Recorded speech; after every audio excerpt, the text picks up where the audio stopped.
welcome to another edition of Top of the Pops. The cream of the crop of British pop. This is the programme that does not hang around.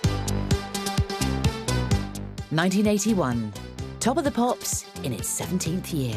19 million people every week. Still on a Thursday night, holding ground against Kenny Everett, then on ITV. It's all done in the best possible time. As a generation of teens donned their glad rags and seized the day. Hey, listen, you're on Top of the Pops. If we can write good songs and we can somehow make some sounds, then we can get on Top of the Pops. My mum come to the school and said, Susan and Joanne have got to go because they got to go to Top of the Pops. Under producer Michael Hurl, Spandau. Available, right? Top of the Pops embraced this shift and upped its game. We had a planet Earth. Yeah, they took things very literally, didn't they?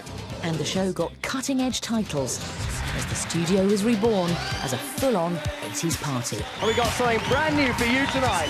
Complete with fire eaters and notorious cheerleaders.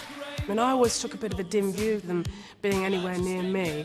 You think, what's happened to the programme? It's kind of sex-ridden all of a sudden. What's going on?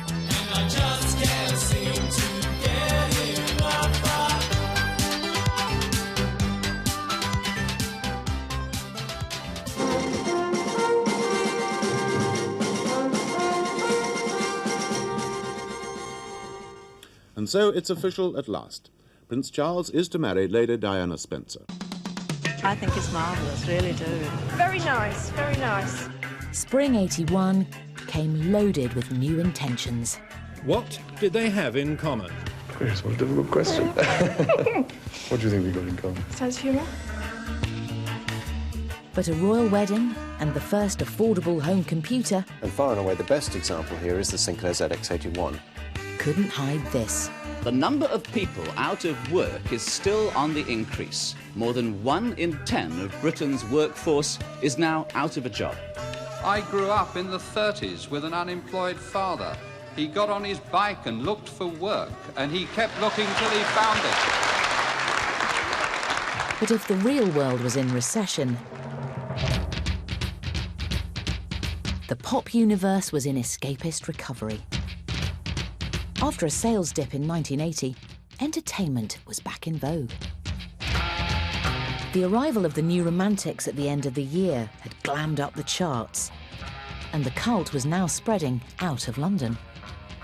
Birmingham saw the opening of new romantic haunt, the Rum Runner, with its own regional twist on the scene and a dashing house band.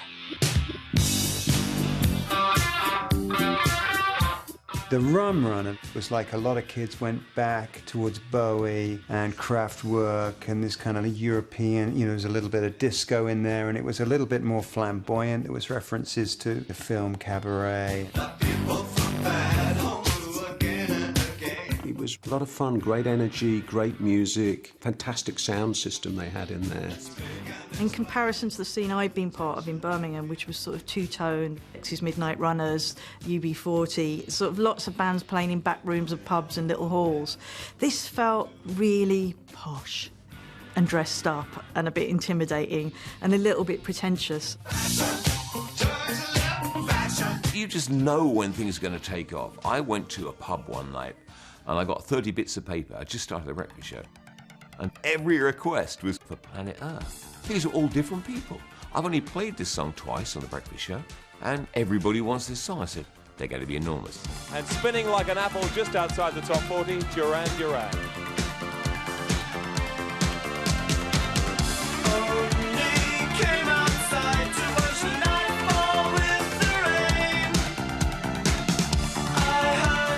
We always saw ourselves releasing singles. We wanted to be a singles band, and we wanted to be on Top of the Pops.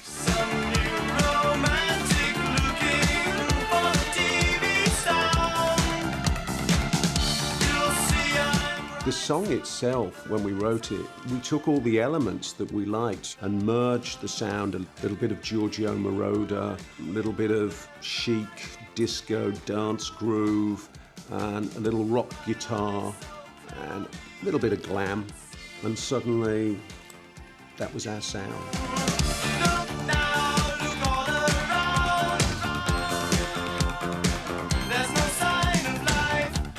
the charts, they're on the pops, and Top of the Pops really pull out the stops. They want to present this new band brilliantly, and they even made them a giant planet Earth. Yeah, they took things very literally, didn't they? Like you said, Soft Cell had a padded cell, and we had a planet Earth. But yeah, they made an effort, and the people there were always really great. It was fun. Duran Duran. As the year progressed, the show saw Duran swap a new romantic image for the heavy fringes and shoulder pads of a different kind of glam.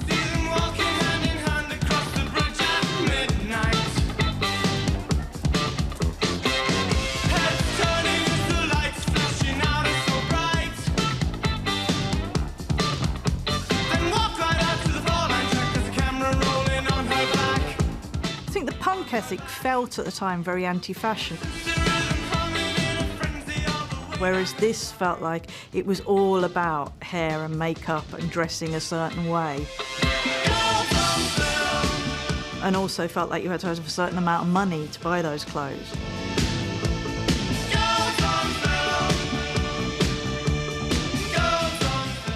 We'd got some money from EMI and we'd gone shopping in London. We'd been to Anthony Price's store on the King's Road. I think we'd gone to PX in Covent Garden and bought some gear. So we kind of like upped the visuals a little bit.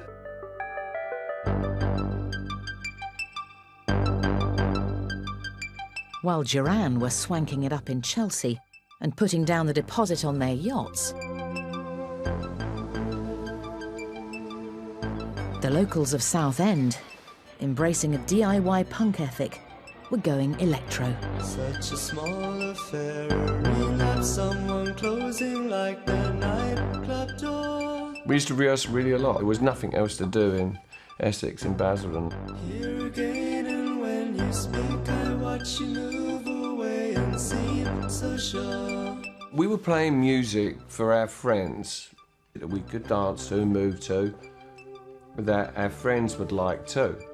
And that was really, that was probably about as far as our ambition went at the time. The successful local band Depeche Mode. Their music is a blend of electronic futurism and disco. Let's all get together, come and hold my hand. Baby, it's a bright new day. Suddenly, at the turn of the 80s, synthesizers weren't expensive anymore. You know, Japanese companies were making very accessible models. Then we just gradually discarded our guitars for synthesizers. It was just a natural progression. We just liked the sounds, it was good.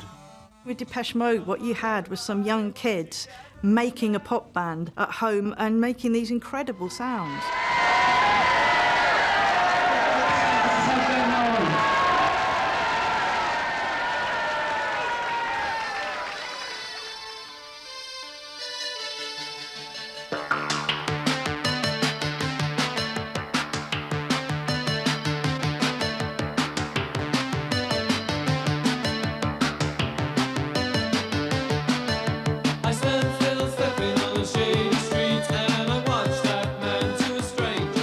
Gave us the ability to realise, well, if we can write good songs and we can somehow make some sounds, then we can get on top of the pop. Let me introduce you to a new band called Depeche Mode. Now, they had a record out earlier this year that didn't do everything it might have done, but this one, New Life, is just immaculate. Complicating, circulating. A suitcase, wrap them in the blankets and stuff so they wouldn't break. And then walked to the BBC. I think that went on for quite a while until we realised other people were showing up with people helping them to do that. Complicating, circulating, new life.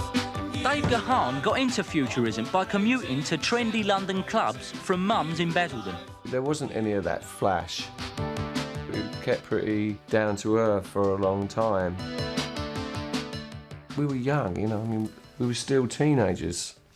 Incredible when I think about it now.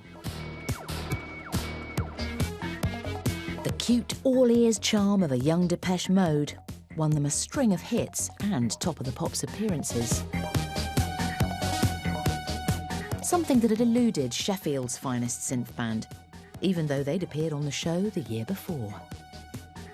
Famously, the Human League, they got Top of the Pops, went on Top of the Pops, single went down. You have to ask yourself why.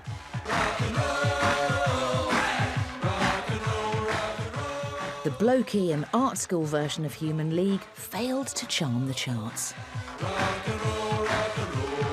which led to a split, with main synth players Martin Ware and Ian Craig Marsh departing, leaving just singer Phil and back projection man Adrian holding it all together. Do you think they're wiser than in the past? How long do you think it's gonna last? I went up to see the Human League in Sheffield, recording in their home studio. But they couldn't actually play instruments in the conventional way. When they were demoing Boys and Girls, they had all the numbers written on the keyboards. So they couldn't play a chord or anything, you know, it was like one finger. Usually with a synthesizer, you know, you don't have to be manually good at all. That was why we turned to them in the first place, because no one could learn how to do the guitars either. But two events would transform the Human League. Phil hired Stranglers producer Martin Rushent. Somehow the songs become bigger. He gave them a rounded sound. He took the potential of the tunes they had and emphasised the melody. And when you get that, you could actually appeal to a much broader audience.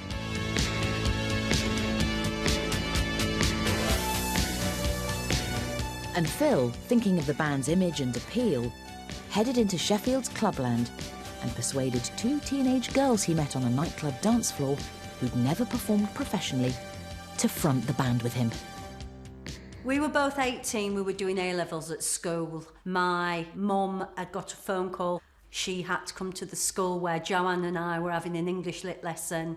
She banged on the window first and then she came into the class and said, Susan and Joanne have got to go because they got to go to Top of the Pops.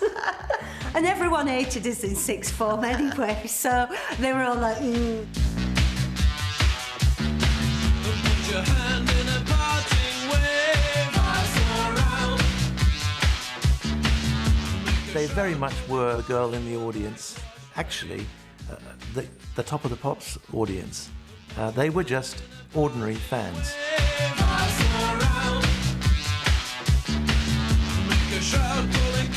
There was no contrived image.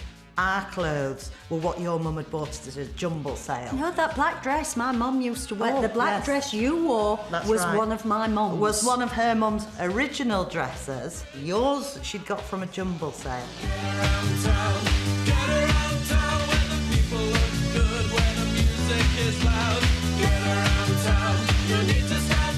We weren't extraordinary. We're not the best singers in the world by any stretch of anybody's imagination. We'd have never got through the X Factor. We can't dance very well. You know, we're not Cindy Crawford. You two were always like stars. That was the odd thing. That you took on Top of the Pops or anything as you would take on a club in Sheffield. It meant exactly the same to you. The shades from a pencil pier, around. A bulge in an eyelid brushed with beer. I feel really proud that we did one of the weirdest ever successful singles. That must be the weirdest record that's ever got in the top 10, isn't it? It's so strange.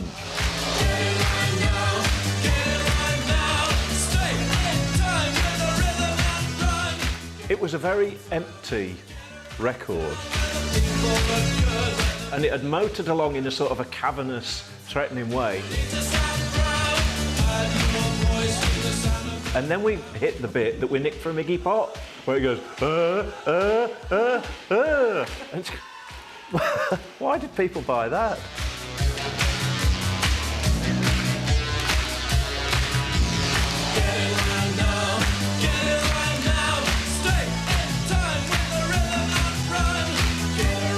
It was odd and we got away with it. It went up the charts, it didn't go down.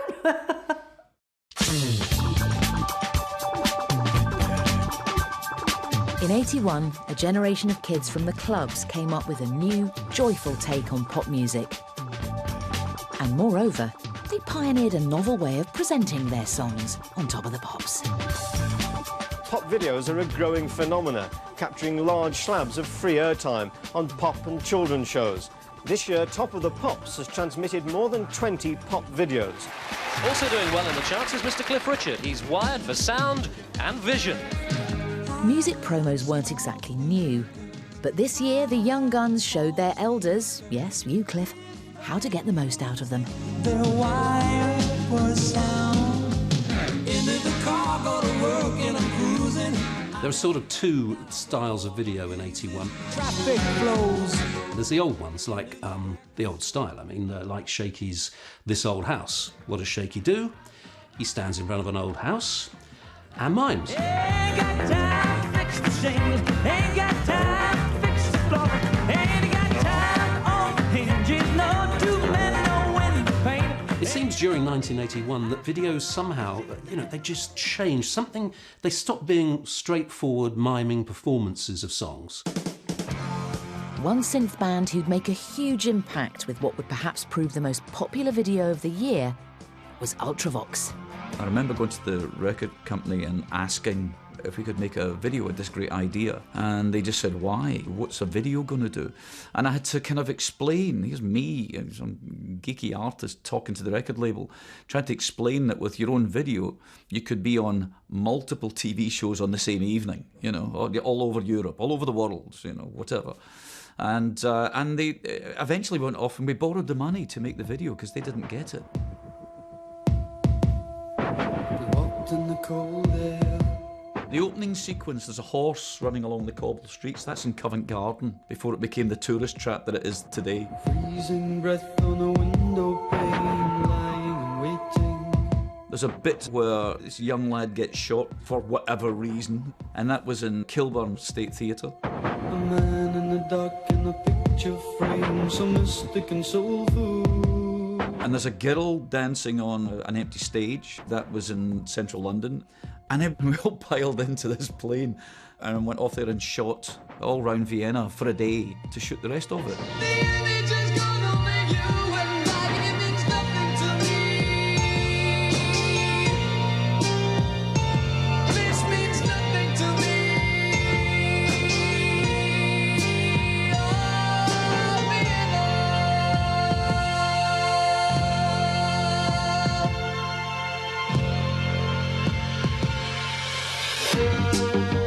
And of course, once Vienna was shown on Top of the Pops, the world changed. It really is a magnificent tour, isn't it? Good bit of music too for Ultravox. How bands presented themselves changed forever, because every band wanted a video.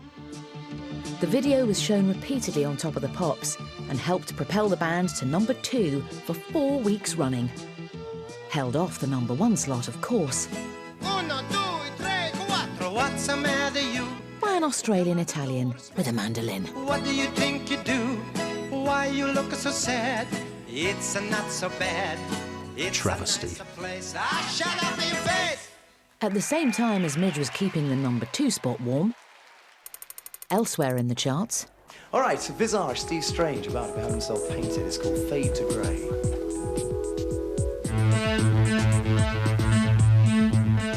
Midge had another project that was a pure product of this new video age.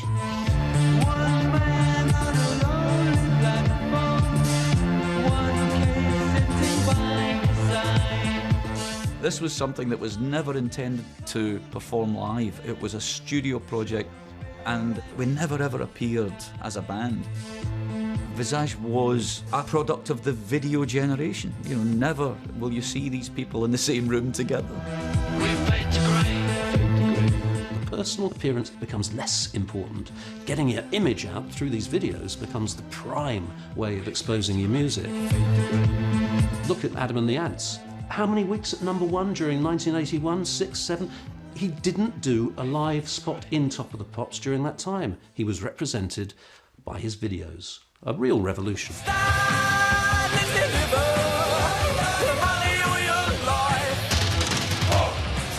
Narrative, storylines, dramas, costumes, situations. Somehow that meant that it was a positive to have a video in a show like Top of the Pops. And that is the big change that happens in 81. This is BBC One. In years gone by, Yes, it's #1. It's Top of the Pops. the show had always had an unforgettable theme tune. And an era-defining title sequence.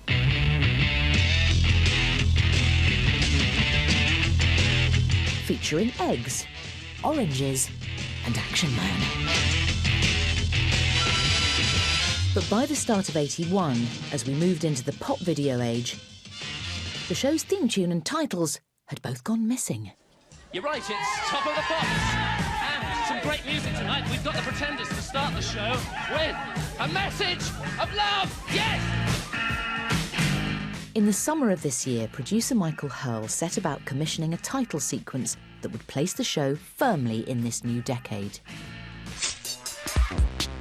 And as the production team searched for a new theme tune, We all must beware of the yellow peril. a track co-written by Midge Ure with Thin Lizzy grabbed their attention.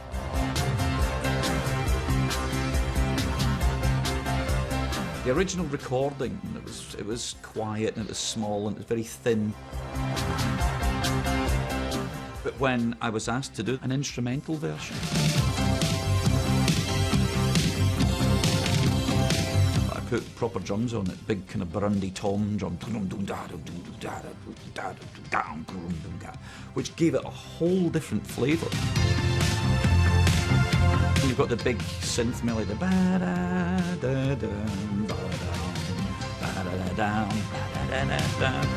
it just kind of grew.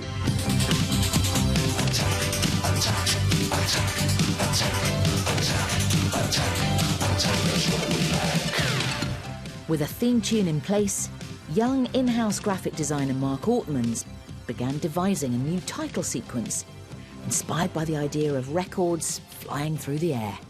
Coloured vinyl was one of the big things at the time, which was rather fortuitous because that gave us instantly great props. One of the sleeves I found in the box, and it says Young Blood in blood red vinyl, so it's quite possible that's actually what this record is. The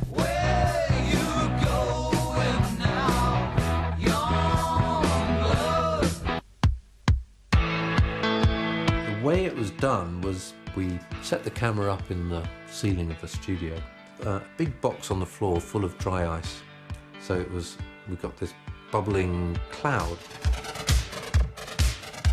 And then we hurled these records, there were two of us, next to the camera, and throwing as many as we could get our hands on, past the camera and down to the floor.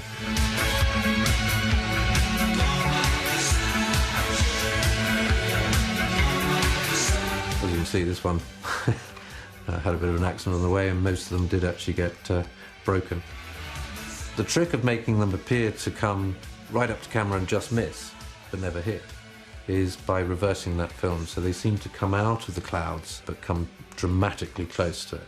Probably about half of them got completely smashed to pieces.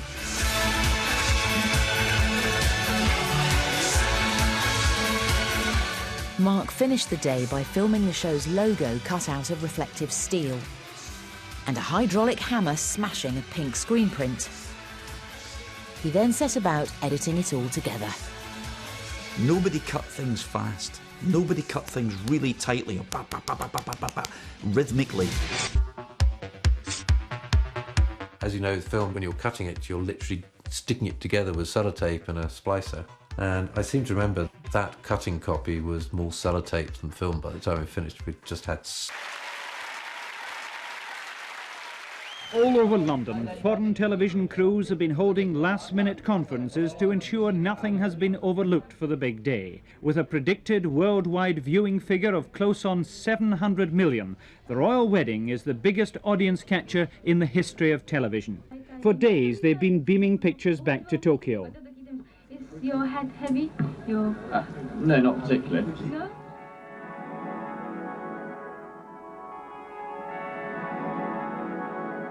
In the countdown to the big day, the whole world looked to Britain, just as a long-running problem reared its head again. It just kills you, you know what I mean? You know you haven't done anything, but yet still people are trying to pin something on you. And it's not a very nice feeling. Complaints about the police are universal throughout the black community. Middle-aged matrons and respectable working fathers, clerks and cooks and councillors, all have their own experiences. People were fed up with being searched. Black people were fed up with walking around under a cloak of suspicion the whole time. You could be walking any time of the night or the day, and a police car would stop, and they would stop you and search you. It was difficult for my brothers. You know, fortunately for them, they didn't kick off, because if you kicked off, then you'd get a kick-in from the police. But you'd worry every time somebody black and male left your house at night. From early afternoon, gangs of youths, some white but predominantly black, held the police at bay. At about 5 o'clock this evening, it came to a head. Tonight, the violence turned towards starting fires. In the fire brigade's words, too numerous to count. It was the spark that lit the fuse. Riot after riot ripped the country apart in cities across England. It wasn't just anger with the police. With unemployment heading towards 3 million, amid factory closures and mass layoffs of workers, the country was in its worst recession since the 1930s.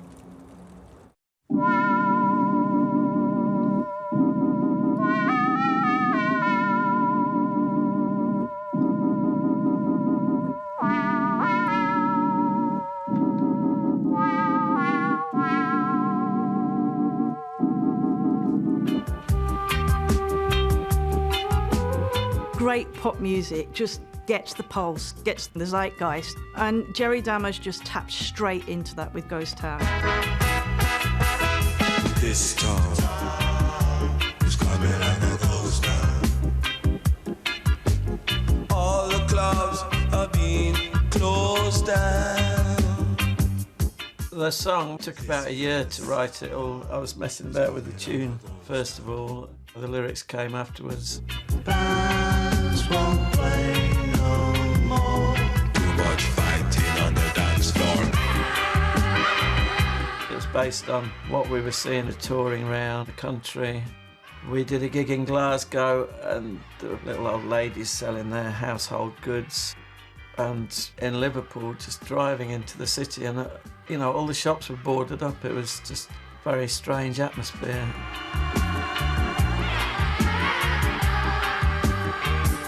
In the 60s, Coventry was like a boom town. It was like a gold rush town, really.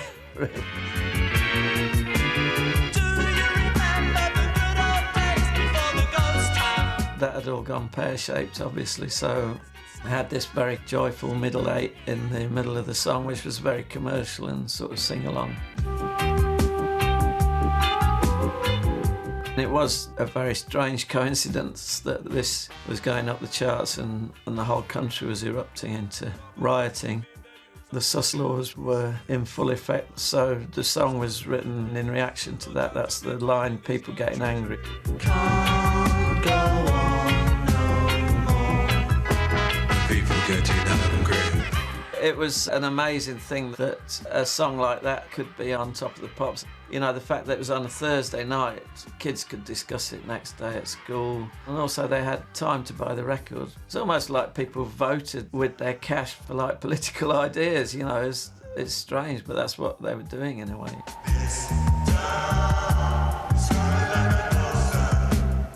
The song had this diminished chord in it.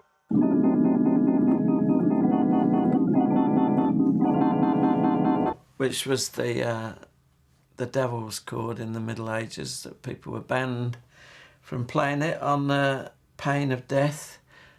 And yeah, that was the chord that launched Black Sabbath's career, and sadly seemed to mark the end of the original lineup of the Specials. And in fact, On Top of the Pops was the last time we ever performed. Funboy 3 came in the dressing room and announced that they were leaving afterwards, so that added to the surreal and rather sad atmosphere of the whole time, really. Yeah, so there.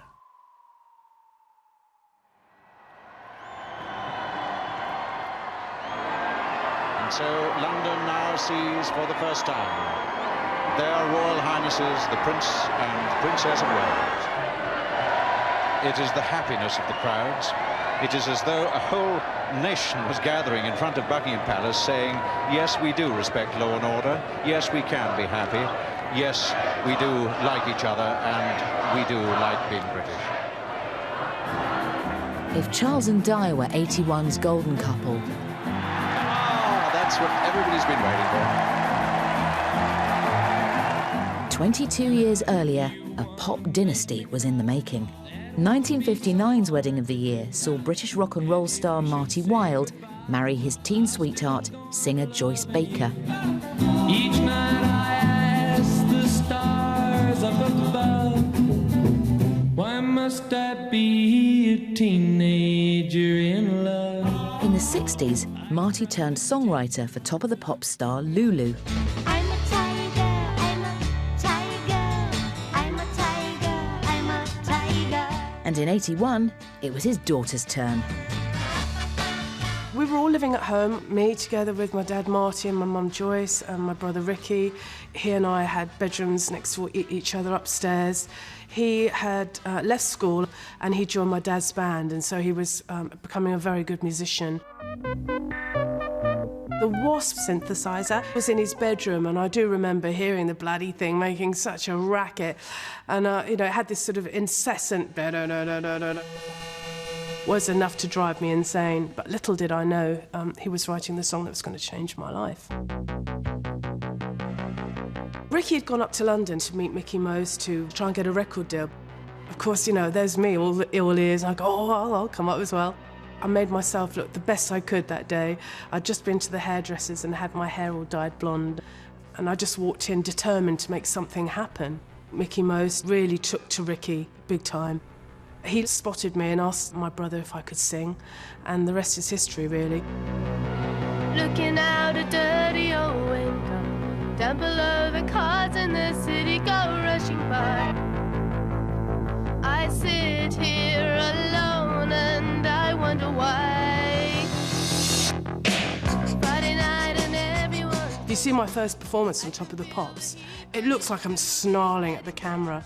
I'm meaning to do that somehow. But actually, it was because I was terrified, because Madness were on the stage opposite me, and I'd just been buying all their records, and they were a young, overwhelming group of lads. You know, they were a bit rough around the edges, Madness. Well, they still are, aren't they? And then I just sort of stood there swaying a little bit. Just a little bit. That's because I was scared.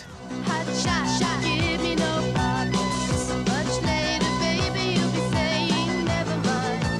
And then we kind of took that idea and did it with the video as well. So I became pouty, non-smiling, moody, which I sort of was a little bit sometimes, but it wasn't really me. Right now for starters, who else but Kim Wilde?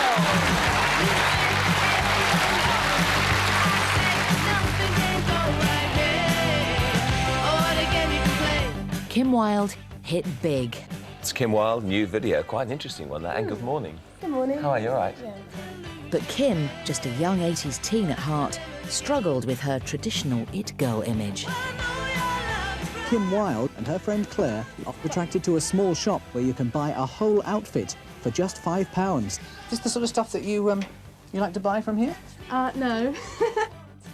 Sometimes I found it really hard to switch hats from being Kim Smith with my best mates and buddies that I knew at school, which I was doing, and then being Kim Wilde, you know, glamour puss with the red lips and the pouting and all that stuff. Sometimes it got really confusing. I did get a bit lonely sometimes. The famous daughter of a famous father, Kim Wilde. The best support I had was that I had my family, either physically there, as my brother Ricky, who was writing all of this material, and then, of course, my mum and dad, they just had 2 children themselves, and so they were bringing up 2 more children. So, yeah, my whole life was very focused on family first, actually. So I'd go home after doing Top of the Pops. You know, I'd be changing my sister's nappy or my brother's nappy.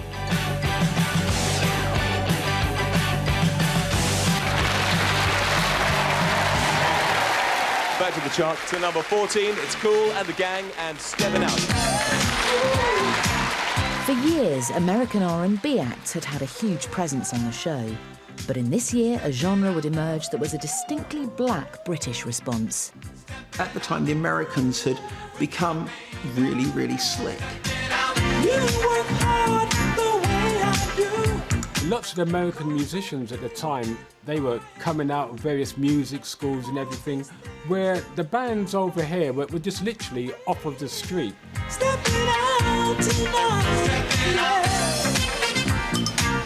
The way we recorded, the way we learnt to play our instruments and the way we applied our music was totally different.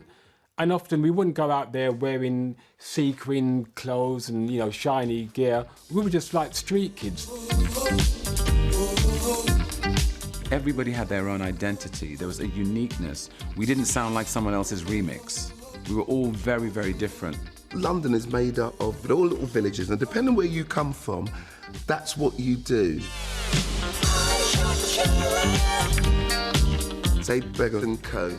or Light of the World, who came from Tottenham, who had a big bass rhythm behind their stuff. Lee John was from Mill Hill. His slant on soul was the falsetto, very high voice. His experience of nightclubs like Brown's, that style of boys in shorts and very camp and fade. And then you had Freeze, and they came from Hackney, and what they drew from that was a more perky soul sound. It's always good to see new names on the charts, and here they are now, the Freeze, a brand new group with a brand new sound, the Southern Freeze.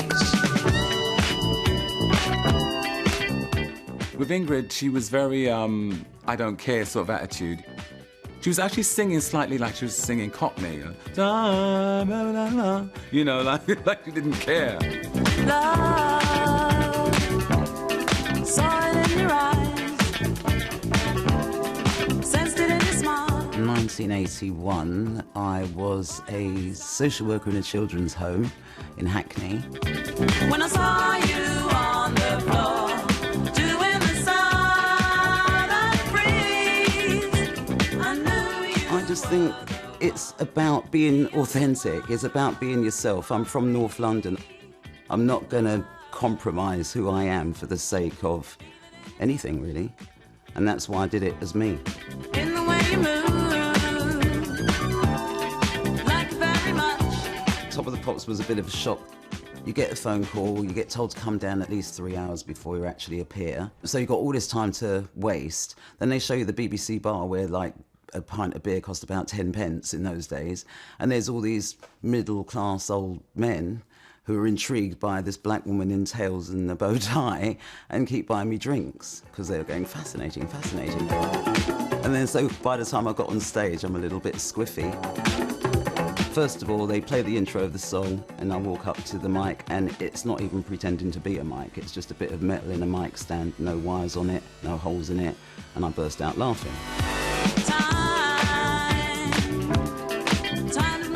Michael Hurl got a little bit annoyed because I kept bursting out and laughing every time I approached the mic, say, get that thing off the stage. But he did take it off because I think he thought it was going to take all night otherwise. And in '81, on the same show as Freeze, another Brit-funk band made their Top of the Pops debut with a song that came straight from their local streets and the harsh reality of 80s Britain. Somebody helped me out. It's funny because I remember me and Kenny once, we were walking down Tottenham. A homeless person came along, asked, if, change for a cup of tea. We gave him, a couple of quid, and I remember saying to Kenny, isn't that sad that that guy's like that cry of help? And we went out and wrote that song immediately after that happened. Beggar & Company and Somebody Help Me Out.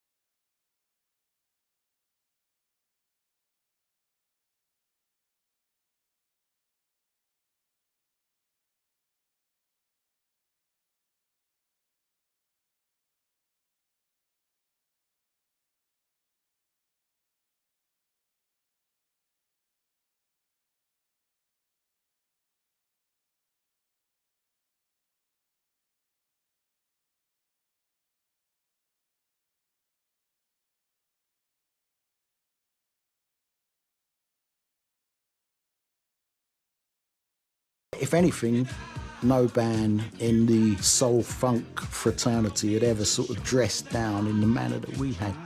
And that became our classic look. The DJ said to us, how do I introduce you? And I said to him, just say it's like tramp funk. And that got edited out.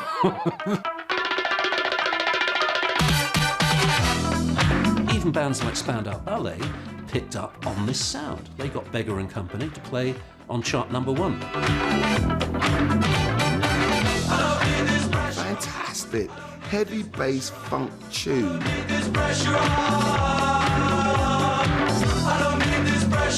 We were doing Top of the Pops the same day as Spandau Ballet, which was very interesting because they were like local lads like us.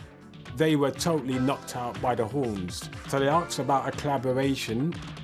For a while we were going to the same clubs as them, Steve Strange Club in Camden Town and another one called The Beat Route. Brit Funk brought black and white together. Suddenly there was this huge element of music going out and all the young black and white soul kids were integrating. Guys now were going out with white girls and white girls were going out with black guys. It cut down that barrier. With the Spandau collaboration going to number 3, members of Beggar & Co. made the second most appearances on Top of the Pops in '81, second only to Shakin' Stevens. And joining them on the show in summer '81 were the last Brit Funk act to get signed up, who would be the most successful and the most controversial. Imagination may have come out of the Brit Funk movement, but they kind of moved into something else. I'm not sure quite what it was, because it's just them, isn't it? It is an imagination sound. That dreamy, soulful, almost reflective quality was much slower Brit Funk. I was watching all my friends going into the charts, and it was like, wow, we were one of the last ones to break. So we knew that we had to be doubly dynamic, doubly top, really skilled at what we did, making sure that when we went live, that we were a force to be reckoned with. Morning, afternoon, and night, we lay together side by side, searching for lust, searching for breath, searching for the touch of life. You know, as a kid, you watch Top of the Pops and you think, wow, one day I'd love to be on that show. You're mimicking yourself in front of the mirror, and all of a sudden you are doing it. And I remember being in front of the camera and being told, you've got to make love to it. You've got to make love to it. As it overflows, pleasure grows, all the dreams it can bring. Lee John had done rehearsals and there'd be no problem at all. Come the take, Lee turns up, walks on stage, wearing very baggy, light cotton trousers, and very clearly, nothing underneath. Cool and calm, so soft and pure, a touching moment. His swaying dance portrayed him rather more graphically than the director was prepared to accept. I'm laughing. I was just remembering. Oh dear. Michael Hurl came down, stopped the show dead, sent him off, put a jockstrap on. Except, I don't think the message got through to the drummer. By the end of the song, Errol gets up from the drums and starts coming out to the front to dance. So by the time the camera focused in, Baby was like, hey.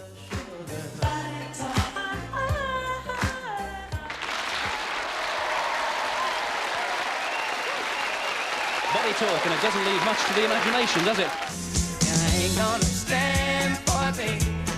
And neither did Legs & Co. The dance troupe had been a staple of the show for the last 7 years.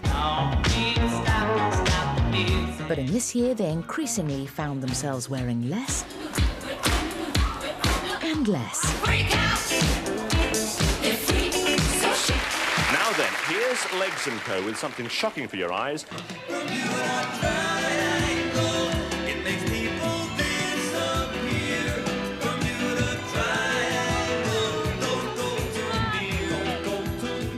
I think that Legs & Co. had got to the point where it was really like soft porn.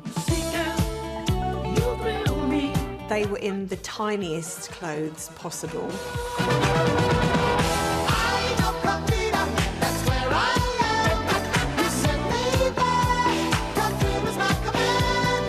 The Ina Corrida costumes were completely outrageous. strategic fig leaves sort of placed. But when we actually recorded the number, we didn't do it in the show, and it was supposed to have, I think, 2 camera crew. The rest of the studio had been cleared. Word must have got out about the costumes, or the lack of costumes, because we noticed the doors were opening and the studio started filling up again, and people were coming in for a quick look and, oh gosh, go and get someone else in, you won't believe what they're not wearing. By the end of the routine, everyone was in there again. Their wild, back-combed, mean bitch look has brought hot gossip to countless admirers and imitators. Hang on, Laura, you've got to stay out. Stay that way. Along had come Arlene Phillips on Kenny Everett's show. And in a way, hot gossip, I mean, they were in suspenders, but they were just in control. It was a little more dominatrix, perhaps, like us girls are taking over. And I think bringing men into the dancing completely changed things, because then it wasn't just for the dads. It was always that horrible, seedy thing that the DJ would be like, pull your chair up, guys.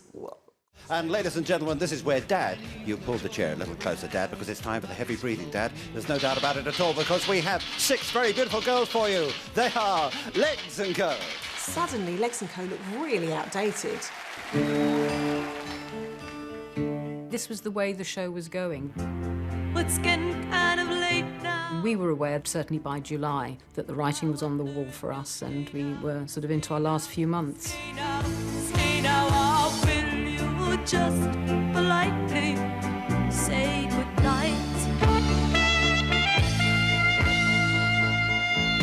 We didn't know till about halfway through the year of the ultimate change, which is we would no longer be required to be on the show anymore.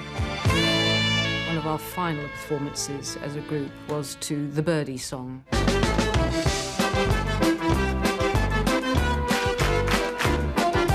Apparently went down a storm at parties, but it certainly wasn't our favourite routine. And certainly not one that we were very pleased about being seen doing as our last performance. It was a bit of a shame. But that's how it ended. Ended on the Birdie song.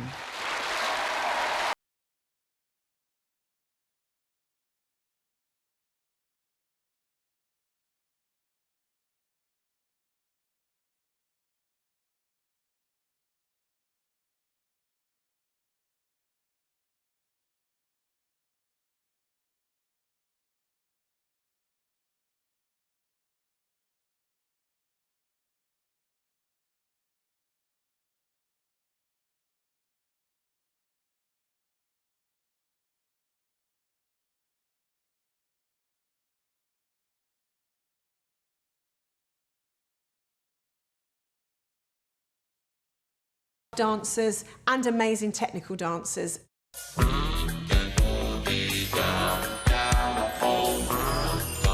Clive Clark, he was a street dancer. I knew him from clubs that we used to go to, like Crackers and Bird's Nest.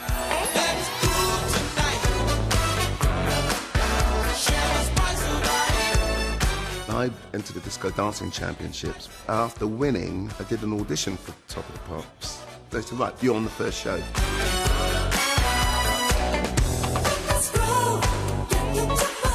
And in the dress run for the cameras and for the lighting and all that, I hit my knee against a metal bit of scaffolding right on the kneecap. I couldn't even stand up, it was so painful.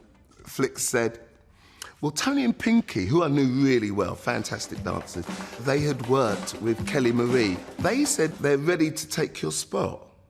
I was like, hell no. Suddenly the pain went.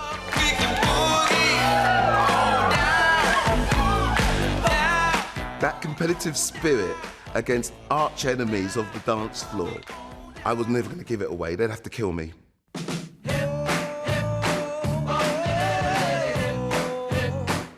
By 81, Michael Hurl was injecting new life into all areas of Top of the Pops, increasing the size of the studio audience, and with handheld cameras and swooping crane shots, bringing a new immediacy to the show. Even though there were still visible crowd marshals in red tracksuits herding the public, bored kids looking at the camera, saying hello to Mum, and looking at themselves on the monitor. In November, Michael Hurl staged an intervention, taking his cue from the advent of Zoo he repopulated the studio with a huge swathe of entertainers and cheerleaders to create a permanent party atmosphere. Welcome to Top of the Pops. And as always, we're changing things around just a little bit, and we've got something brand new for you tonight. Stay with us, enjoy the show, and for starters, Modern Romance. I'm Lucy! The public had to take a back step because of all of these crazy ego-driven dancers that had turned up called cheerleaders, I being one of them. Our job was really to show off. I mean, that was why we were chosen. We were show-offs. Now when I hear those trumpets and congas start to play, my heart starts to dancing. Michael wanted us to look like we were fans of the music, people who would buy the music. He wanted us to look like the girl next door, but a supersized version. I was a dancer, but I'd also be a cheerleader. I didn't care. I just loved it. Sometimes people want to wave to their parents or God knows what else, and you could actually just tell that with a hand action. We were packing in the audience. He was like a sheepdog. Move them sheep, put me in front of the camera, pull them out, hands up, wave, smile, big cheers, big whoop whoop whoops. We would be there at the front of the stage, at the side of the stage, on the stage, at the back of the band. Everyone just wanted to be seen on that show. It was incredibly competitive. You'd turn round while you're performing your song and it'd be some girl gyrating, you know, like a go-go dancer on a podium next to you. You think, what's happened to the programme? All of a sudden, it's kind of sex-ridden all of a sudden. What's going on? And I always took a bit of a dim view of them being anywhere near me. I never much cared for dancers interpreting my music because I was, you know, arrogant enough, not too arrogant, of course, not as arrogant as some, but arrogant enough to sort of think, oh, I just don't want those dancers around me. Well, he was tired and based, she was an Air Force wife. As well as the cheerleaders, in the audience, you would see people from nightclubs like Blitz Kids, who eventually would become stars in their own right. I vividly remember doing Cambodia and looking down and seeing this beautiful person standing in the audience. And I couldn't quite work out if it was a male or a female. I'd never seen anyone look like that. He was so unique. I will get you by. And it was Boy George. And if I don't, I sure would try. Yes, tonight, Josephine. Yes, tonight. And I just remember feeling a bit of an imposter, thinking, what am I doing here? He should be up here. He knew where he was going, and very shortly after, of course, he was standing on that stage. It was sort of like a rites of passage. If you wanted to become a singer, Top of the Pops was one of the only shows that was easy to get on the guest list and get yourself on TV to see how it worked. It's like research. Yes, tonight, Josephine. Yes, no.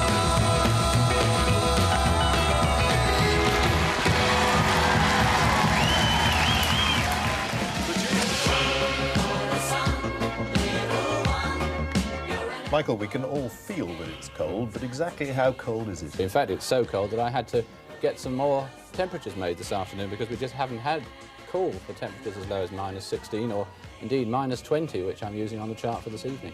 December '81 would prove to be one of the snowiest months of the 20th century, with record-breaking low temperatures and blizzards. It's the snowmen and the hokey cokey. And Christmas saw a seasonal pack of contenders climbing the charts, chasing the coveted #1 slot.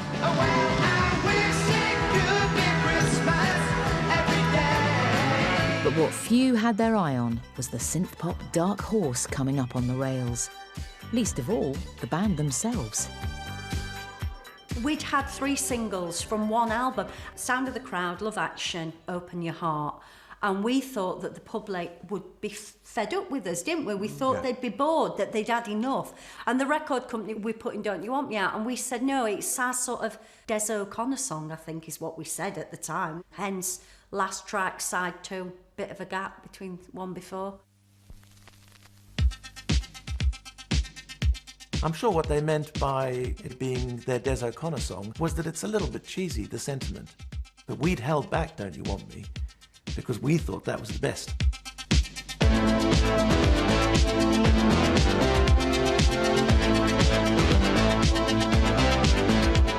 We insisted on putting a poster in with it because there was no added value. That anyone who had Dare had already got it, so why should anyone else buy it? You are in a band, your aim is to get to #1. When someone phones you up and says, fabulous, you're #1, you go, wow, that's brilliant, for about 5 minutes. And then it's a bit, What do we do now? right, what do we do now? You've lost that It's been the worst December weather since 1901. Abandoned cars and coaches had still to be dug out of snowdrifts this morning. It was the day we got stuck in the snow near Fishguard in Wales. Yeah. And we were on tour, we were going to go to Ireland, get the ferry to Ireland. Our bus driver had to get off, go to the local farmer and get a tractor to come and pull us out. We were there for hours. Yeah, we were freezing, we got no heating, we were wrapped in the curtains from the bus. And it's like, well, right, OK, so this has been #1, is it? Great. The one at Christmas was when our producer, Martin Russian, was in the crowd. And, you know, he was a practical joker. And so he decided to bring along a can of Crazy String. And it went straight into my mouth. Amazingly unaffected by all this huge success. As 81 gave way to 82, the Human League would also top the US chart and point the way for the new pop generation. It's my first Top of the Pops, and it's their first Top of the Pops. Wham! As next year would see the arrival of yet more British young guns. Hey, Sugar! Who would storm the national and international charts. And Top of the Pops added the ooh factor. Gary Davis, Gary. Hi, Peter. Janice Long, Janice. With new presenters in a balloon-packed pop paradise.